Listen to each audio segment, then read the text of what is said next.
ئیمامی بوخاری بۆمان ئەگێڕێتەوە لە حەدیثی ژمارە 3475 لعائشة وعن عائشة رضي الله عنها أن قريشا أهمهم شأن المرأة المخزومية التي سرقت فقالوا ومن يكلم فيها رسول الله صلى الله عليه وسلم فقالوا ومن يجترئ عليه إلا أسامة بن زيد حب رسول الله صلى الله عليه وسلم فكلمه أسامة فقال رسول الله صلى الله عليه وسلم أتشفع في حد من حدود الله ثم قام فاختطب ثم قال إنما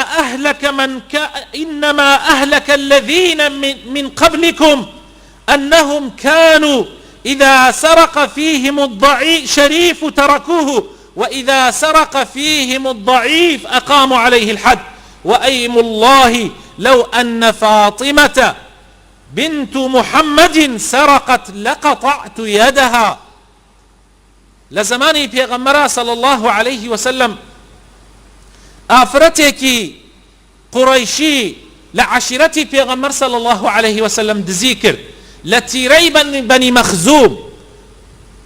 قڕەیش طبعا کەشف بوو دزیەکەی و بڕیار لەلایەن پێغەمبەرەوە دەرچوو کە دادوەری ئەو زەمانە بووە، بڕیار دەرچوو کە دەستی ببڕێتەوە. قڕەیش ئەمەیان زۆر لەنا ناڕەحەت بوو، زۆریان پێ ناخۆش بوو کە یەکێک یان ئافرەتێک لە عەشرەتەکەیان دەستی ببڕێتەوە لەسەر دزی. بۆیە هەوڵیاندا بە هەموو شێوازێک پێغەمبەر قەناعەت پێ بکەن کە دەستی ئەو ئافرەتە نەبڕێتەوە. جا لەناو خۆیانە مشاوەرەیان کرد و کەوا کەسێک بنێرن بۆ لای پێغەمبەر قسەی لەگەڵا بکە. وتیان بەخوا هیچ کەسێک ناتوانێ، هیچ کەسێک جورئەت ناکا لەم مەوزوعە قسە لەگەڵ پێغەمبەرا بکە مەگەر ئوسامەی کوڕی زەید کە لە باوشی پێغەمبەرا خۆی گەورە بووە و خۆشەویستی پێغەمبەری خوایە. با ئەو بنێرین بۆ لای پێغەمبەری خوا قسەی لەگەڵا بکە تاوەکو ئەم حەدەی خوا دوا بخە، تاوەکو ئەو حەدەی خوا جێبەجێ نەکا. ئوسامە چووە لای پێغەمبەری خوا صلی الله عليه وسلم ئەو پەیامەی کە قوڕەیش پێیاندا بوو گەیاندی بە پێغەمبەری خوا. پێغەمبەری خوا صلی الله عليه وسلم زۆر تووڕە بوو، فەرمووی ئوسامە تۆ هاتووی شەفاعەت بکەی، تکا بکەی کەوا حەدێکی خوا، کەوا سنوورێکی خوا پەک بخەی جێبەجێ نەکرێت. ئەمجا تووڕە بوو پێغەمبەر صلی الله عليه وسلم و چووە سەر مینبەرەکەی و ڕووی کردە مسلمانان، فەرمووی مسلمانان قەومەکانی پێش ئێوە بۆیە تیاچوون، بۆیە زەلیلی ژێردەستی دوژمنەکانیان بوون، چونکە ئەگەر خاوەن دەسڵاتەکان و دەوڵەمەندەکانیان ئەگەر دزیەکیان بکردایە حەدیان لەسەری جێبەجێ نەئەکرد، چونکە ئەوە کوڕی فڵانە کەسە و ئەوە کوڕی فڵان مەسئولە و با بە کەیفی خۆی بدزێ و ماڵی ئەو خەڵکە بدزێ بە کەیفی خۆی، چونکە کوڕی فڵانە کەسە. لەبەر ئەوە هیچ لەسەری هیچ قانونێک هیچ یاسایەک نەیەگرتەوە. بەڵام ئەگەر فەقیرێک هەژارێک شتێکی بچووکیشی بدزیایە لەسەریان جێبەجێ ئەکرد. بۆیە تیاچوون. تەماشاکەن برا بەڕێزەکانم، دەرس وەربگرن لە ئەم حەدیثەی پێغەمبەرەوە صلی الله عليه وسلم. هەر قەومێک ئەوە پیشەیان بێ، ئەوە سیفەتیان بێ، کاربەدەستەکانیان گەورەکانیان دزی بکەن، ئەگەر قانون و یاسا لەسەری جێبەجێ نەکرا و فەقیر و هەژارەکان ئەگەر شتێکی بچووک بدزن لەسەریان جێبەجێ بکری، ئەو قەومە مەسیریان تیاچوونە و زەلیلی ژێری دەستی دوژمنانە.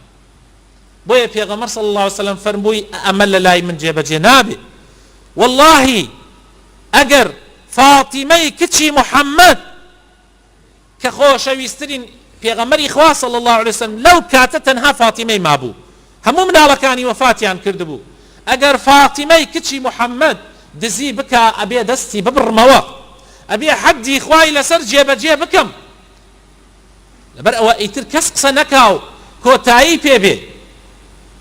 عەدالەت ئاوا جێبەجێ ئەکرێ و پێغەمبەری خوا ئاوا خەڵک فێرەکە کە عەدالەت جێبەجێ بکەن. نابێ کەس لەسەرەوەی یاسا بێ، کەس لەسەرەوەی قانون بێ، کەس لەسەرەوەی عەدالەت بێ.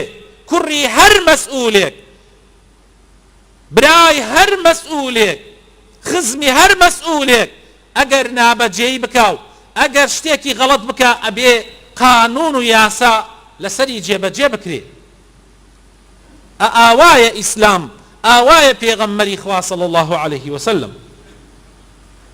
و پێغەمبەری خوا صلی الله عليه وسلم وەکو ڕیوایەت کراوە لە ئیمامی عەلی و هەروەها لە ئیبن عەباسیشەوە، عەلی کوڕی ئەبی طالب کە ئامۆزای پێغەمبەر بووە، زاوای بووە، مێردی فاتیمەی کچی بووە، ئیبن عەباسیش کوڕی عەباس بووە، مامی پێغەمبەر صلی الله عليه وسلم. ئەگێڕنەوە ئەڵێن پێغەمبەری خوا صلی الله عليه وسلم یەک شتی تایبەت نەکردووە بە بنەماڵەکەی خۆی، یعنی شتێک نەبووە پێغەمبەر لە خۆیەوە تایبەتی بکا بڵێ ئەوە بۆ بنەماڵەکەی من، شتی وا نەبووە و نایش بێ و ناکرێتیش ببێ، لەبەر ئەوەی عەدالەت ئاوا جێبەجێ ئەکرێ.